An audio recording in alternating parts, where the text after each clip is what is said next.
Good morning. My name is Tom Wright. I direct the Centre for the United States and Europe here at the Brookings Institution. I'm delighted to welcome you all to this very special event, which is part of our ongoing partnership with the Robert Bosch Stiftung, what we call the Brookings Bosch Transatlantic Initiative, or BBTI. BBTI seeks to foster increased dialogue and in-depth research to produce new ideas to sustain and adapt the transatlantic relationship in this very challenging era. Events like this would not be possible without the partnership Brookings has with the Bosch Foundation, and we are grateful to our partners who understand and respect our independence and for their continuous support. Our event this morning could not be more timely given the dramatic events overnight. We did think that it would be timely because of the October 31st deadline, but it is even more timely than that. We now have a Brexit deal. The border between Northern Ireland and the Republic of Ireland emerged as the single toughest issue in these negotiations. We are all still digesting, I think, the contents of the agreement, and on Saturday the House of Commons will vote on it. We are delighted to be joined by Ireland's Minister for Finance and my friend Paschal Donohoe, who has come back to Brookings for, I think, the third time, so we're very grateful to him for that. Paschal has served as a finance minister in Ireland for the past 2 years and was Minister for Public Expenditure and Reform before that. He is a rare breed of politician, somebody who has a very challenging portfolio and is also an intellectual force in some of the most pressing issues in the global economy today, including populism, inequality, and the future of globalization. He regularly authors fascinating reviews of works of economic theory for the Irish Times, which I recommend to everyone. And we are very grateful he found time to speak with us today amid his official duties at the IMF World Bank annual meetings and in his meetings with administration officials. He also produced a budget last week, so he's a very busy man. Paschal will speak for 15 to 20 minutes, after which time we'll have a moderated conversation, and then we'll throw it open to the audience for questions. This event is being webcast, and we also encourage you to tweet about it using the hashtag BBTI, or the hashtag US Europe. I would also like to recognize the presence of the Irish Ambassador to the United States, Dan Mulhall, who's been a great friend of Brookings. I look forward to our conversation, and I would like to call the Minister to the stage. Thank you.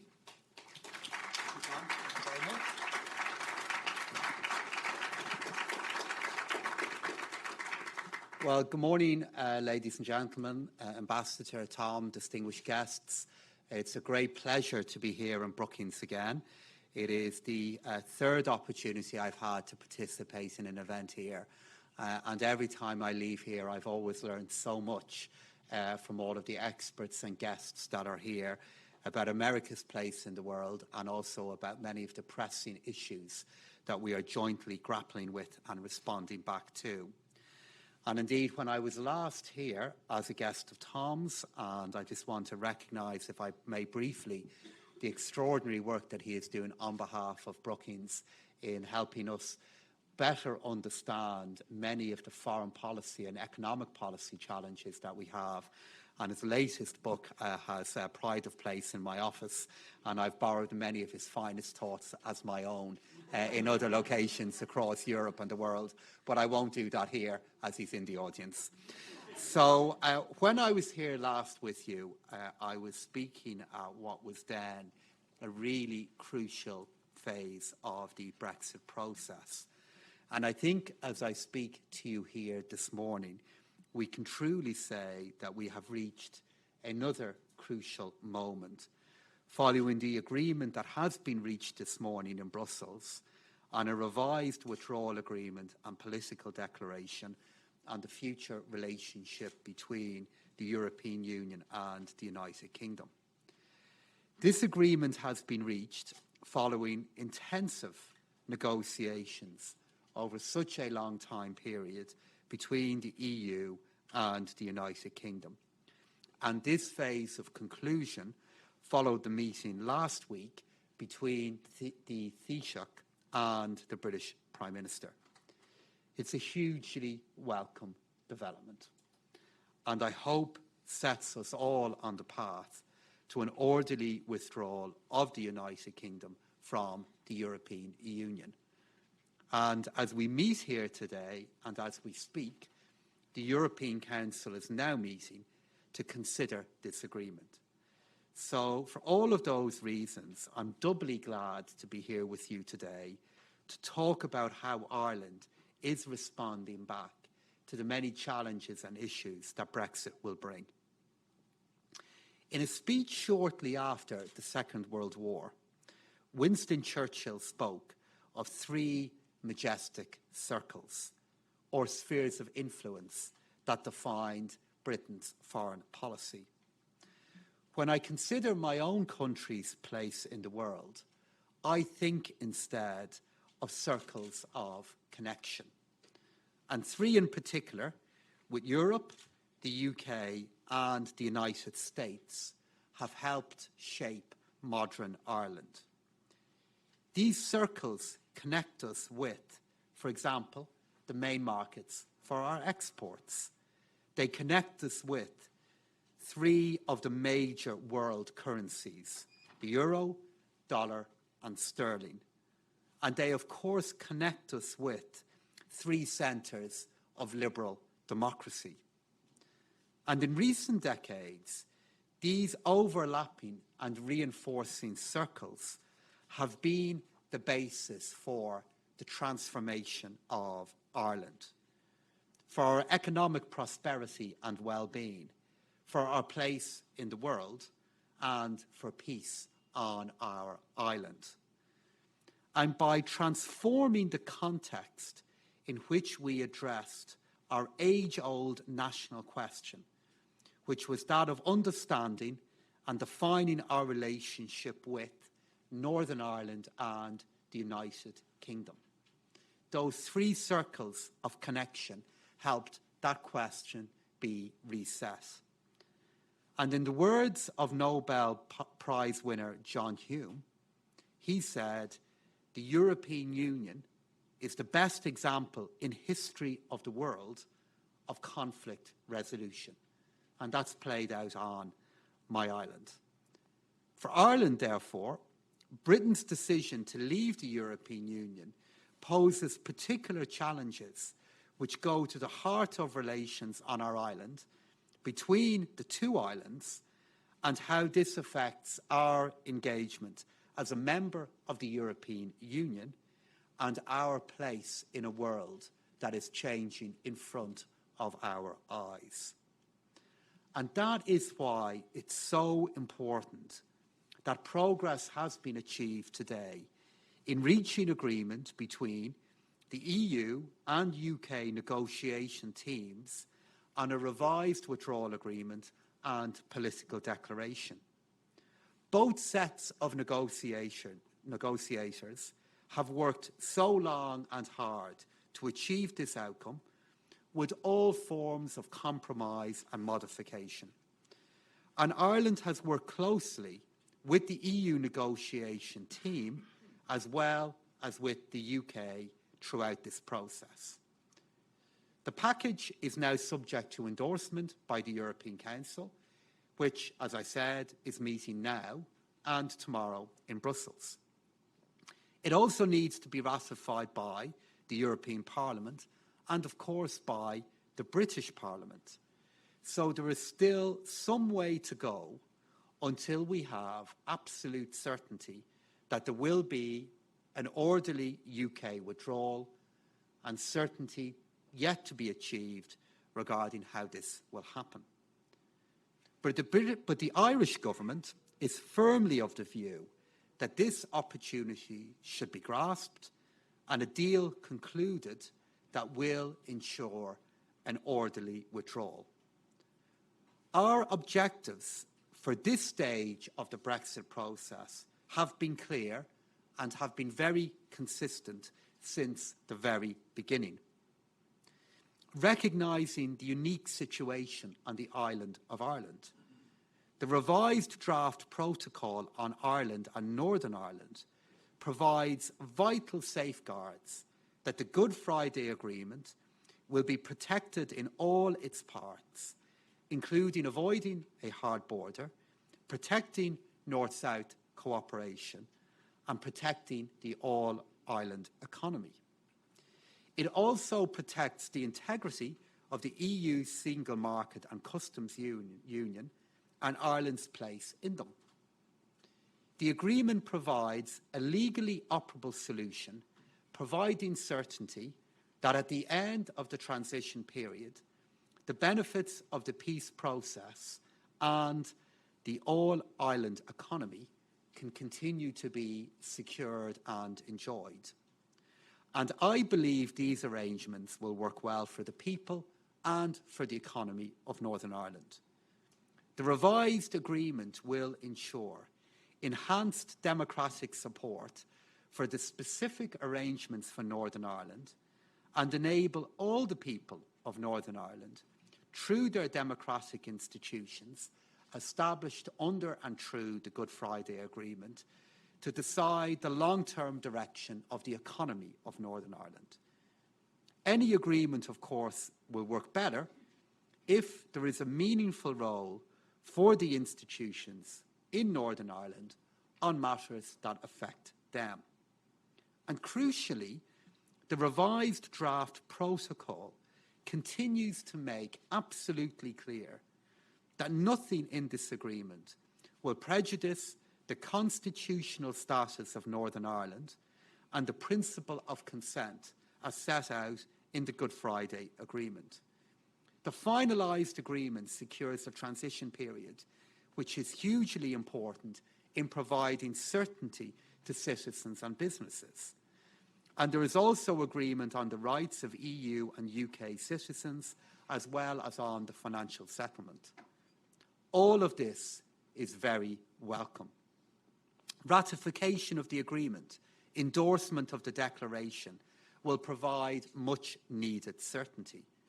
And looking forward, it also provides a good basis for constructive negotiations on the future relationship between the EU and the UK.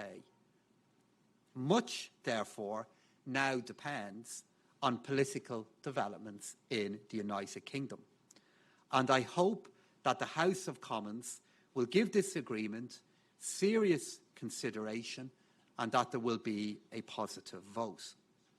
In the meantime, of course, we continue to work to prepare for the UK's exit.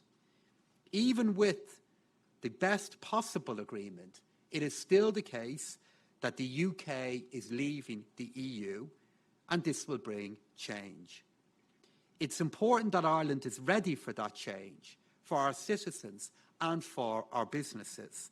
And we are continuing with our preparations for all scenarios, and I want to say a word about what we are doing.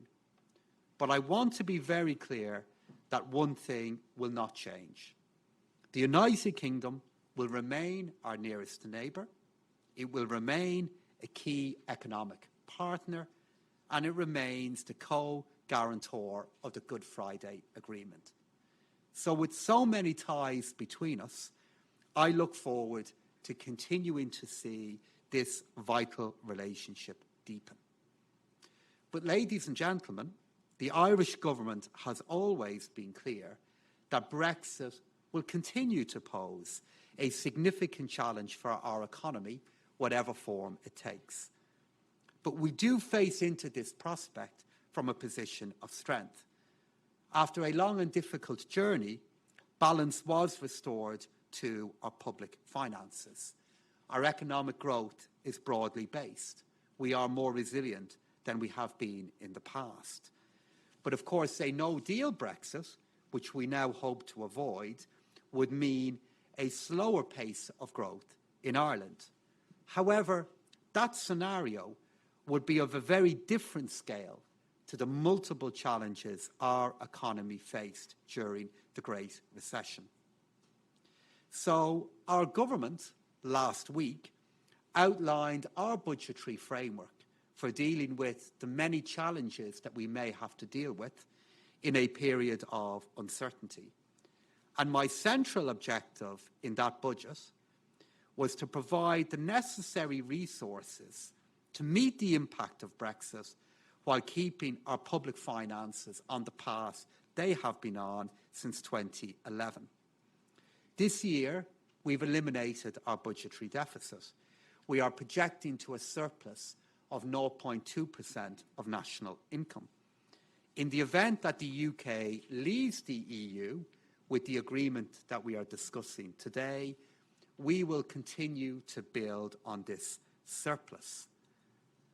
But should this not happen, we've outlined in our budget how we will intervene in a sustained and meaningful way to support jobs and to support our economy. But of course, the central ingredient for Ireland in responding back to this change is our membership of the European Union, our membership of the Eurozone, our membership of the single market. This has been absolutely central to our success as a small, open, trading and competitive economy, and represents the core element of our economic strategy. The best response to Brexit is for Ireland to be ever more open to the opportunities of the single market. And while the early post-Brexit period, of course, will be challenging, Ireland will retain the openness to trade, to investment, to ideas, to people, to talent that represents our greatest strength. We'll continue to explore new markets for our businesses and promote our international profile through the Global Ireland strategy that aims to double our global footprint. And we've already made substantial preparations. But we also have another crucial advantage. We do not face these challenges alone. We do so as a member of the European Union, as a family of European member states, with all of the inherent strengths that these relationships bring. My third and final point is perhaps an obvious one, but it is one that is worth making today. It is that the world will not stand still while we in Europe resolve the challenges posed by Brexit. We are living in a period of global change with corresponding global challenges such as climate change, such as the change in global trade and the effect on economies and societies with new challenges, for example, those posed by migration.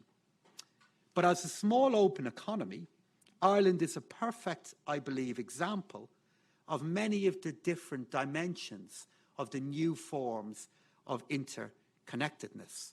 For example, our exports of goods and services accounted for some 122% of our gross domestic product in 2018. The health of the world economy, and especially that of our main trading partners, is critical to our economic performance. And we've looked to recognise that dependency by deepening the resilience of our national finances. And these are the three circles of connection that I mentioned at the start of this address. Right across Europe, right across the Western world, across America, politicians like me are grappling with these challenges. The challenges of keeping economies competitive and attractive to investment at home and from abroad, while also ensuring that all citizens can benefit from this openness and that none feel left behind. This is evidently not an easy challenge. Perhaps it is the challenge of our times. And for Ireland, this requires us to continue to make the case for international cooperation, for strong institutions, and for problem solving on a level ahead of the nation state. This commitment lies behind our decision to stand for election to the UN Security Council. It requires us to look at the global economy in ways that emphasise mutual gain. And it requires us in Ireland to take difficult decisions on issues such as climate change and a range of other pressing political and economic issues. Taxation is an example of this, and an issue that will arise and has always arisen in meetings that I will be attending here today and across the coming days. So let me say a few words about the approach that Ireland is taking. The issues and changes currently being discussed at the OECD are potentially really significant, but the OECD is the forum within which they should be discussed and agreement be reached. They're difficult discussions for small open economies like Ireland, but they are discussions that must take place. And I believe that Ireland's interest lies first and foremost in this work being successful at ensuring the continuation of a stable and consensus-based international tax framework in the future. I believe that unilateral measures, whether at a national or regional level, can only add to our problems and make agreement more difficult to reach. We need to build a consensus at a global level that keeps pace with technological change and works for all. Eventual global agreement of the work at OECD level would provide certainty. It could create stability for the international tax landscape into the medium term, to the benefit of both companies and countries and the wider global economy. And this, I think, is an excellent example of the kind of challenge that requires continued connection at a global level and a solution that can best be implemented in different economies at the same pace and in the same way. So in conclusion, a broader challenge that we're all now facing is a shift in the very nature of globalization, the kind of debate about the balance between openness and free trade to the role of borders and how economies should organise themselves. This poses particular challenges for a small country like Ireland, embedded in the global economy, about how we can think and respond back to this changing reality. And I like to think of this as our new national question. And from the point of view of Ireland, rather than retreating from the global economy, we must retain an outward-looking international outlook. We've built our success on openness to trade, to people and ideas, and we will continue to do so. We need economic openness to go hand in hand with political and social openness that we have in our society. We must remain open to innovation, to people, ideas.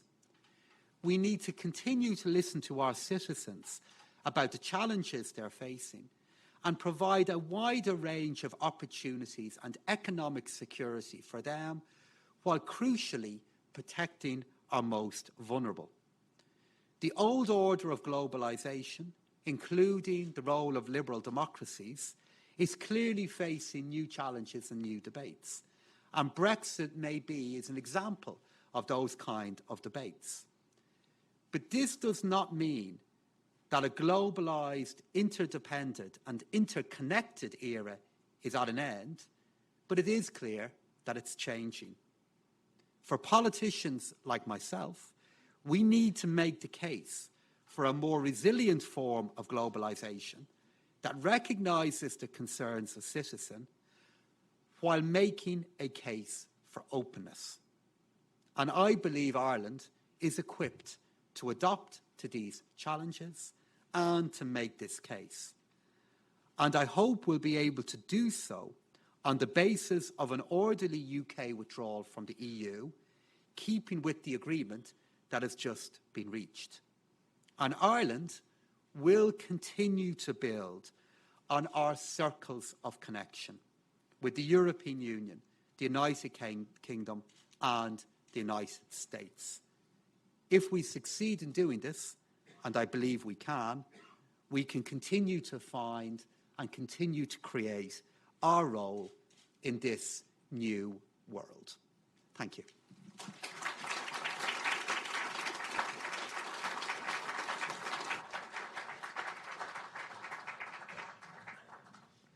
Great, Minister. Thank you for those fascinating remarks, which are both timely but reflective as well, I think, on the moment we're in. And what I'd like to do is start out, because I think there are so many questions, not just here, but around the world about the deal, with just a few maybe short questions about what happened overnight. And then maybe we can take the lens out a little bit and look at the meaning of the deal and also the circles of connection and that you mentioned and some of the major questions in the global economy. And we'll try to do that in enough time to allow some time for the audience as well. But I know, of course, short questions are always the most challenging ones. Yeah. So I can't guarantee a short answer, Tom.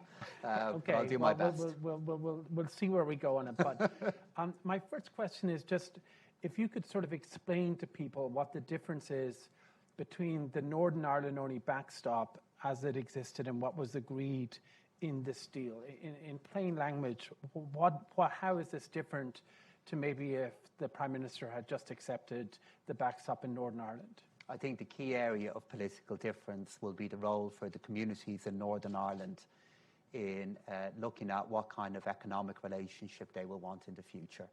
And I think as the debate develops across the coming days, this is an area of significant change. On so many different occasions, the Taoiseach, the Taoiseach and myself made very, very clear that we saw the backstop as it was then as a form of an insurance policy, as the insurance policy, that it was not a mechanic for trying to ensure that any community is in any arrangement against their will. And the agreement that is now being explained today, and I hope will be accepted later on today, is an example of how the communities in Northern Ireland will then play a role in what kind of economic relationship they will want. Of course, it makes it even more important, Tom, that the institutions in Northern Ireland that originate from the Good Friday Agreement, that they're brought back to life and they're able to play this role. Thank you. A second sort of question on the details is what happens in the event that the deal is rejected in Parliament. And I know it may be sort of difficult to go into hypotheticals, but there was a briefing apparently from London earlier today to sort of suggest that the EU might have ruled out an extension. Can you tell us anything about that? And is your sort of interpretation of it that this will be dealt with, if and when that happens, and that there's no sort of assurance, sort of agreement that's been given sort of to game out some of those contingencies? So you have to go back to the sequencing of such an extension were it ever to be sought. And you'll understand this, I'm sure, even better than I will from your analysis of these matters. But this is first and foremost a decision for the British government and the Prime Minister to make as to whether they want an extension or not. And that's a decision that we'd very much leave to them. And then it would then be up to the European Council to then form a view in relation to it. But I think all our energies and all our focus for now has to be on explaining this text and explaining the agreement and trying to create an environment in which this can be understood by all and hopefully then ratified so that the kind of hypothetical issues that you're referring to don't need to be addressed. I mean, this legal text is only just surfaced and been made available today. And I can imagine there are many inside the House of Commons, many stakeholders in the UK, not to mention across the European Union, that will need to understand the detail of this first before they look to get a view on it. And from our point of view and the point of view of Ireland, we'd rather be in a situation where after that understanding has happened, the agreement could be ratified. And one sort of final technical question, since we're here in Washington, there's been a lot of discussion about this US-UK free trade agreement. Sure. And Ireland has sort of made it clear that it would oppose an agreement that jeopardized the Good Friday Agreement and that sort of imposed a hard border in Ireland. So if there was a no-deal exit, that it would not be in the interests of the US as a supporter of the Good Friday Agreement to agree to a deal that would consolidate that hard border. Is your sort of interpretation that if this deal is ratified and a US-UK FTA takes place in the context of that addresses that objection, that the Good Friday Agreement is sort of safe, and so the Prime Minister can get his free trade deal if they agree to this deal. So I had the opportunity to speak to the Speaker of the House, Nancy Pelosi, last night, and update on where we are. And before I had the opportunity before I arrived here, I met Mick Mulvaney, the Chief of Staff to President Trump in the White House, and I was able to give him an update on where we are, explain the agreement to him, and explain the importance of the agreement to Mr. Mulvaney and therefore President Trump's administration in delivering the priorities that Ireland and Europe has had. And it was a very valuable opportunity to be able to update them directly on where we stand.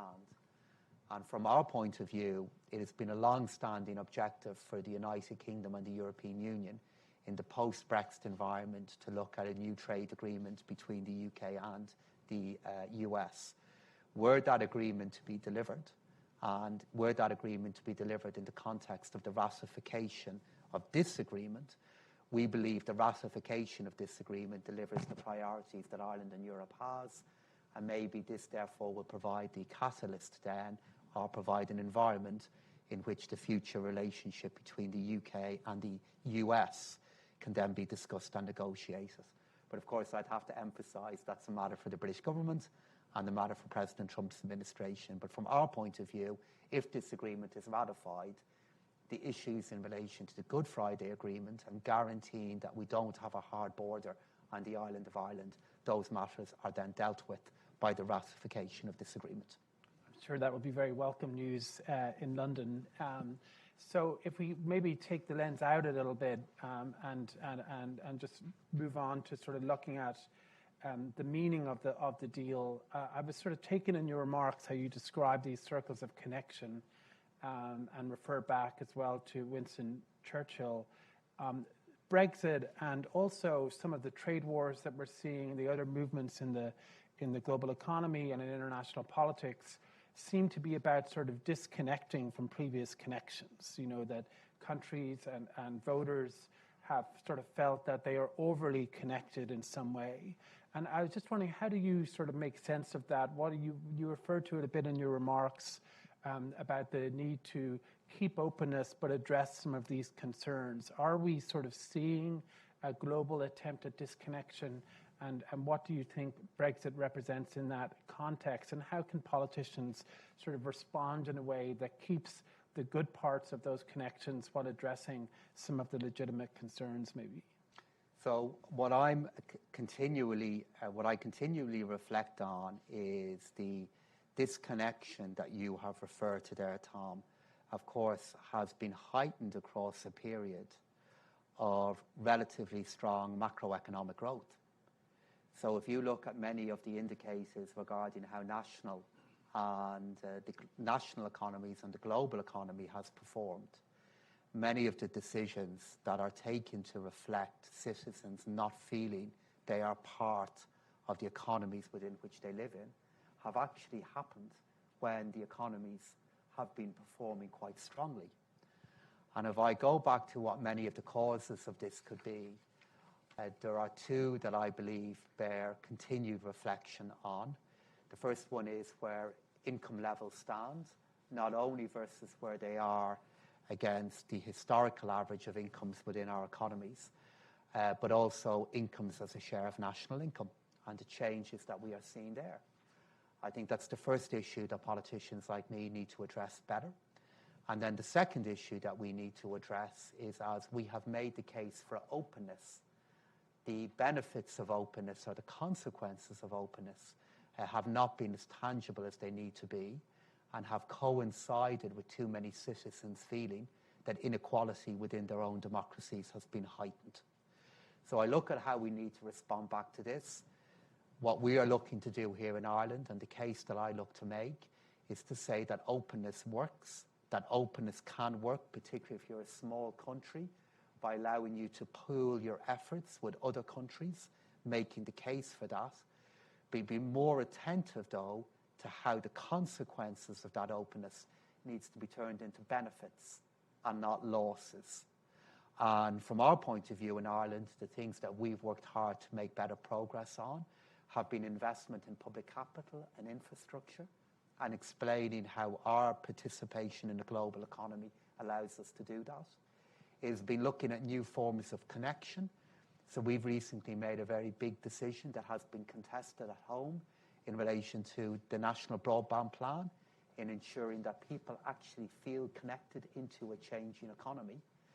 And then finally, levels of income within our economy, and looking at what we can do and what policy measures we can put in place to ensure that people's income better reflect and allows them to feel they're benefiting from changes that are happening within our economy.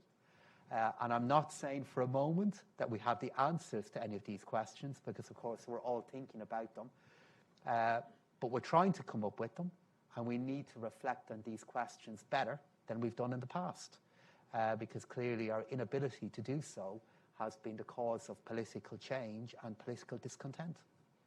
You mentioned there, Ireland's an open economy and also a small country, and small countries, there are many more countries obviously now than there have been before. If one looks back after World War II, it was a very small number of countries. Now it's very large. And a lot of that was in a relatively benign environment, particularly after the Cold War. Now we see the major powers flexing their muscles. We see trade wars. Many people have mentioned that Ireland's membership of the EU sort of turned Ireland paradoxically into a large country in the Brexit negotiations, in that it wasn't a bilateral agreement. It was a negotiation between the UK and the EU 27.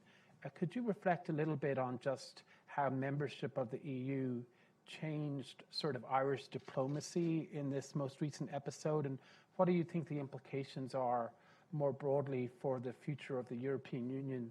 Have you heard from smaller countries in the rest of the EU, in the Baltics, in Eastern Europe, and I've heard from some of them saying they've actually taken a lot of lessons from this case about the guarantees that they would have as part of a broader sort of European entity?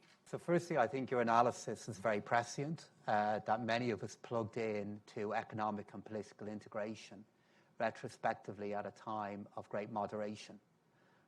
And Paul Krugman, who has many things to say about Ireland at different times, of course, has made the case very well for the great moderation there across the 1990s and into the early part of this century, that economic circumstances were very benign. And across that period, lots of countries plugged into deeper forms of integration, particularly within Europe. And as you went on to say, if that global economic context and political context begins to change, what does it mean for that integration? And from my point of view, I want to make the case for that integration and make the case for the benefits it offers, particularly if you're a small country.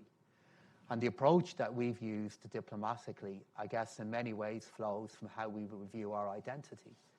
I'm a very proud Irish citizen, but I also feel I have a very strong European identity. And for me, neither of those things are in conflict with each other. They enrich each other. And when I walk into the very many different council chambers that I've walked into in the European Union now for many years, I sit as a small country, but also as a small country that has a voice with many other larger countries. And I sit between lots of different countries in which we all have the opportunity to have our voice heard. What does this mean for diplomacy? I think it is an example of how pooling sovereignty and making a decision to share influence in some areas can work to the benefit of many. But I don't believe it is a lesson that just applies to smaller countries. And for example, if I would talk to my colleague Olaf Scholz, who's the German finance minister, if I would talk to Bruno Le Maire, my colleague from France, if I would talk to Mario Centeno, who's the president of the Eurogroup, all of whom have responsibility for economies that are multiples the size of the Irish economy, they will always say that if they look at the issues that are most important to them, even as a big country or a big economy, they feel they can only make progress in that through cooperation with others. And that's the European idea. That is what Europe is all about. Europe is about cooperation on an intimate level. And it's a peace process. It's a political project first, and then it's turned into an economic construct as well. And I think it is one that politicians like me have to make the case for in a new tone to show its benefit. And that's what I've looked to do over the years. Looking at another sort of large entity here in the US, I mean, it was sort of remarkable that over the last 12 months, Ireland emerged as a very sort of strong force on Capitol Hill, particularly on the free trade talks. And there's been a lot of, discussion about whether Irish America is still a force in the United States. And I was wondering if you could reflect on that a little bit, and just were you surprised to see, the strength of support on Capitol Hill for Irish concerns about the Good Friday Agreement? Or, can you talk us through some of that? Was that spontaneous, or was that something that Dublin and the embassy here worked hard on? I think much of it was spontaneous because much of it reflected the intrinsic links that many American politicians feel to their Irish identity. So much of it was very much spontaneous, authentic. We have many of you I'm sure will know our ambassador Dan Mulhall, will know his team. We are very fortunate to have diplomats of their calibre here in America representing Ireland. And what they have looked to do is to make the case for Ireland, for the Good Friday Agreement here in America. But in so doing, they were dealing with interlocutors and politicians here on Capitol Hill that already appreciated that benefit and already appreciated the role of Ireland and how we have been changed through the Good Friday Agreement. So I think the strength of feeling and the interest that you have seen did first and foremost flow from the personal journeys of many American politicians here. But we are, of course, very fortunate to have Dan and his team representing us at the same time. Thank you. So one final question before we go to the audience. And given that we're here in the IMF World Bank meetings, I thought we should talk a little bit about that for a moment. And I was reading a review that you wrote of Timothy Geithner, Ben Bernanke, and Hank Paulson's book recently, in which you sort of reflected on that, 10 years after the financial crisis, and their book was called Firefighting, about fighting the crisis. And you wrote at the time, globally we might struggle with the next economic crisis. Governments are indebted, interest rates are already very low. Some crisis time measures have now been taken off the statute book. You went on to say that the three authors who, of course, led the response to the last crisis did not pay enough attention to the human dimension, to political agency, and to the balance between market and state. And I was wondering if you could talk a little bit about what you think the global lessons of the crisis are, and how do you think the world both would and should respond differently if one were to occur in the next few years? Okay, I should say my comments there about the human context of the Great Depression was more about the book rather than its authors. Because while I've never met them, I have read other things they've written, I've heard them interviewed, and it's clear to me that at the time they did appreciate the weight of responsibility that was on their shoulders and what it meant to them. But I think the broader point that I was attempting to make in the article is we need to continue to remind ourselves, and particularly those of us who are in the finance minister community and in the central banking community, that we are responsible for economies that are inside democracies. And that in order to maintain consent for economies and for market economies, we need to maintain the political consent for them. And if that political consent frays or changes, it has profound consequences. And I think we always have to be aware of this, and I always am as an elected politician. To then go on to your comment then regarding the next global challenge that we can may face, I think the only thing I can be reasonably certain of is that it's very likely to be different to the last one we faced, because that is the nature of policy making. And one of the things that book really fantastically illustrated is that when you're responding back to these challenges, you're always doing it with incomplete information and intense time pressure. And you're trying to make policy with those constraints there. I think if I look at the architecture now and what more we need to do, I believe the monetary policy architecture is significantly deeper advanced than sometimes we give it credit for. And the ability of central banks and institutions like the ESM and SSM, the European Stability Mechanism and the European Stability Mechanism, the Single Supervisory Mechanism and the European Stability Mechanism, they're institutions with capacity that was not there in our last challenge. But I think particularly within the Eurozone, we need to continue with our work to look at how the fiscal foundations of the Eurozone can be strengthened. So that as we do respond back to the next challenge, that is more complete than it was in the last challenge. And that's complex work. But I think we're making incremental progress there at the moment, which is the only way that progress can be made outside of a crisis. Do you think it's significant that they're now at the head of the ECB is someone who was previously a politician as well, who has, Christine Lagarde? I'm not sure that her political background is important for understanding her role as tenure, or what her role as tenure as head of the European Central Bank will be.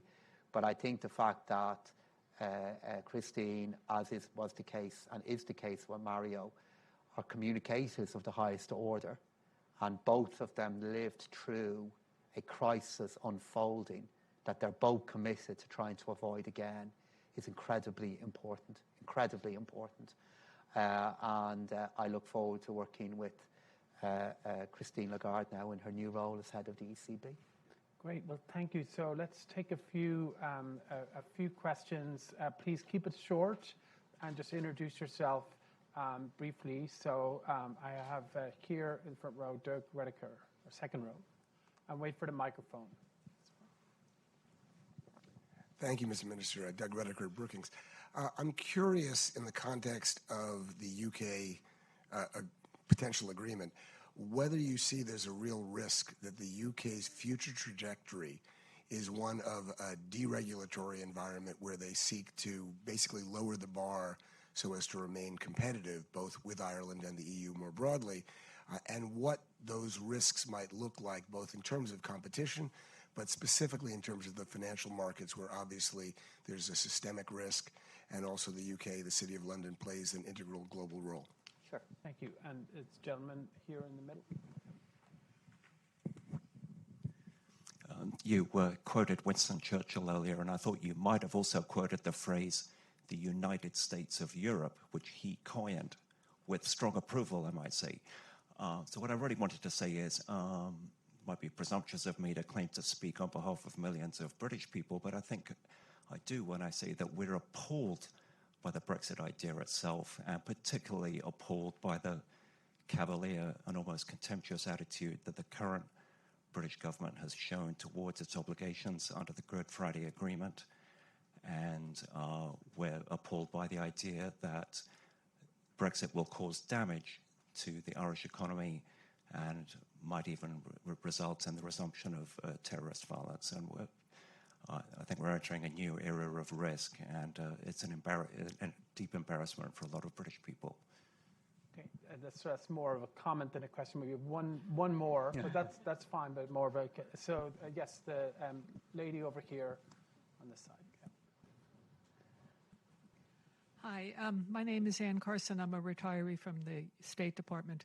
I was wondering how Ireland, if Brexit happens, if this hard Brexit happens, the Northern Irish parliamentarians don't go along with the deal, how exactly is that going to look in a place like Blacklion, which is right on the border? It happens to be one of the ancestral towns of my many Irish ancestors. Right now, the tourist office is the former guard station. Yeah. And in that guard station, in and around that guard station, there were people killed in 1970. Yeah. It's in the 70s. So exactly what's going to happen on November 1st if there is Boris Johnson's hard Brexit in terms of the Irish border, the Northern Irish border? Thank you. So yeah. Okay. Wow. So I'll begin with I'll look to answer all of those. So if I could begin with Anne's question first, because as somebody who traversed the border and goes up and down it for personal and political reasons on so many occasions, it's important just to illustrate maybe to the broader audience what Anne's point is really all about, which is currently if you were to cross between Ireland and Northern Ireland, the only way you will know if you've crossed the border is your mobile phone will change operator, and you'll hear a ping as you, for a second, drop out of your Irish Connect operator and then move into the one in the UK market. And then shortly afterwards, you see the road signs change. Not too long ago, that was a border that had customs and security presences on it. I can think of few better symbols of the kind of change that has happened than the building you just referred to. On the 1st of November, this is why it's so important to find a way of trying to ensure that the agreement that has been reached between the UK and the EU is ratified, because if that agreement is ratified, the answer to your question is that there will be no change. It will stay as it is. And that is a political goal of the highest importance to both the British and the Irish government. So in a no-deal setting, clearly there will be change.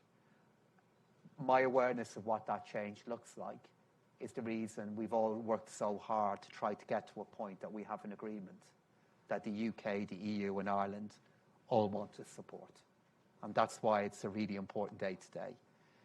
In terms of the comment from our colleague there about Brexit and what it means for the United Kingdom and what it will mean for the Irish economy, to refer particularly to your point about the Good Friday Agreement, again, this is why this text is so important, because this text, if ratified by the House of Commons, I believe will protect the Good Friday Agreement and will protect us from the very kinds of practical issues that Anne just touched on a moment ago. And practical is shorthand for issues that would be exceptionally serious. I must say, from the engagement that I have had with the current Chancellor, with his predecessor, Philip Hammond, I'm actually meeting the Chancellor today, I believe, strongly believe, that they understand and want to protect all that we have secured in Northern Ireland and the island of Ireland. And I believe their desire to do that is every bit as authentic as my own. In terms of the first question, in terms of what divergence could look like, of course, this is a matter that will be teased out and explored in the next phase of Brexit as we move on to what the future trading relationship is going to be. But as you will be aware, what Prime Minister Johnson referred to in the letter to President Tusk that he issued early into his tenure as Prime Minister, part of that text referred to the backstop. The other part of that text looked at what the trading relationship UK to EU could be that would not be based on a common and dynamic rulebook. And this is the issue now that remains to be worked through, a huge issue between the EU and the UK. From our point of view, clearly a United Kingdom that forms a different view of what competitiveness looks like will pose a new set of challenges for the Irish economy. But I go back to the principles I look to touch on in my address there a few moments ago for what our response would be. It would be doubling down in our membership of the single market. It would be looking at new forms of investment within our economy to further improve our productivity. And it would be guided by the instinct that competitiveness is not the same as matching. That we would look at new ways of generating competitiveness through that period of change. I must say, from a financial services point of view, again, from dealing with this matter with the Treasury of the United Kingdom and from the Chancellor, they are well aware and understand every bit as much as I do that the regulation of a financial sector and ensuring that it is resilient and well regulated not only is the right thing to do from the point of view of macroprudential security and stability, it's also part then of how you grow that sector and part of the infrastructure of what competitiveness looks like for financial services. And of course, this is something now that across the coming period we'll all be getting deeply involved in. Minister, thank you so much. I think we've covered a lot of ground, and answers were very succinct and to the point, and so I think we did very well in that regard. So thank you so much for making time for us today. Not at all. And could I just, particularly to you, Thomas, and all the staff here in the Brookings Institute and all the work that you do, I just want to emphasise the appreciation that I have for the contribution that you make to many of these debates, and particularly the work that you're doing here about how we can sustain those who are in low to middle income in democracies, and the way we need to think about issues in relation to education, in relation to housing, and some of those issues is a really valuable project. And I just did my budget a week ago. It feels like a year ago already, but I can still feel the effects of it. The first budget speech that I gave in Ireland, I said the centre has to hold. The last budget speech, I said, I don't think that's good enough anymore. I said the centre has to change, and that the status quo isn't attractive when you see so much else changing in economies and so much else changing in people's lives as consumers. And I need to speak to them as citizens. And we need the thinking that comes out of institutions like Brookings to help us figure out those new answers. And I think you play a really important part in it. I think you're critical in it, Thomas, and thank you for that. And look, thank you for all that you do. And thank you for your leadership on these questions too.